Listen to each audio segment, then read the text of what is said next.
వివేక హత్య కేసులో కీలక పరిణామం చోటు చేసుకుంది. నిందితుడు సునీల్ యాదవ్ ఫిర్యాదుతో పవన్ కుమార్ అనేటువంటి వ్యక్తిని కడప జిల్లా పోలీసులు అదుపులోకి తీసుకున్నారు. Kadapa MP Avinash Reddy youth WhatsApp గ్రూప్కు పవన్ కుమార్ అడ్మిన్గా ఉన్నారు. ఇక గ్రూప్ అడ్మిన్ను అదుపులోకి తీసుకుని కడప సైబర్ క్రైమ్ పిఎస్కు తరలించారు. పవన్ కుమార్ను పోలీసులు విచారించనున్నారు. ఇక ఈ కేసులో మరికొంతమందిని అదుపులోకి తీసుకునే అవకాశం ఉన్నట్టు తెలుస్తోంది.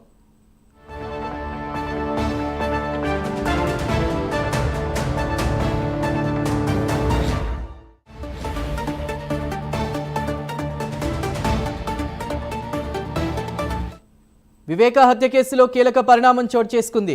నిందితుడు సునీల్ యాదవ్ ఫిర్యాదుతో పవన్ కుమార్ అనే వ్యక్తిని కడప జిల్లా పోలీసులు అదుపులోకి తీసుకున్నట్టు తెలుస్తోంది. పూర్తి డీటెయిల్స్ ని మా ప్రతినిధి సుధీర్ అందిస్తారు. సుధీర్.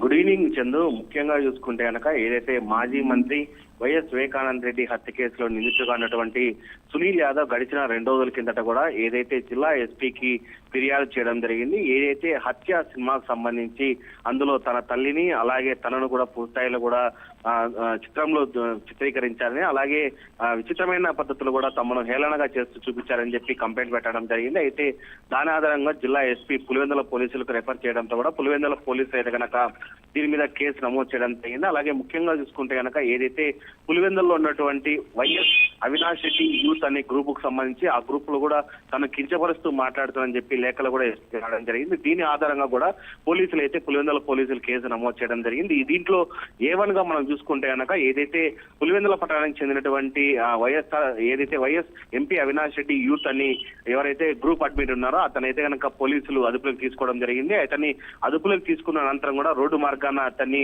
ఏదైతే కడపలో ఉన్నటువంటి సైబర్ క్రైమ్ పోలీస్ స్టేషన్ కూడా తరలించడం జరిగింది. దాదాపుగా అతనైతే కనుక క్రైమ్ డిఎస్పీ అలాగే పులివెందులకు సంబంధించిన డిఎస్పీ కూడా విచారణ చేపట్టడం జరిగింది. అలాగే దీనిపైన కూడా పూర్తి స్థాయిలో ఇప్పటికే ఇతన్ని A1 గా పెట్టడం జరిగింది. అలాగే A2, A3 సంబంధించి కూడా ఏదైతే చిత్ర నిర్మాత కావచ్చు అలాగే డైరెక్టర్ కూడా ఇద్దరిని కూడా పెట్టడం జరిగింది. మరోపక్క A3 గా సినిమాకు సంబంధించినటువంటి ఎవరైతే హీరో ఉంటాడో అతని మీద కూడా పెట్టడం జరిగింది.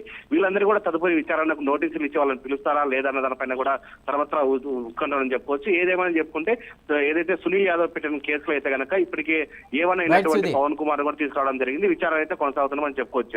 Right Sudheer, thank you.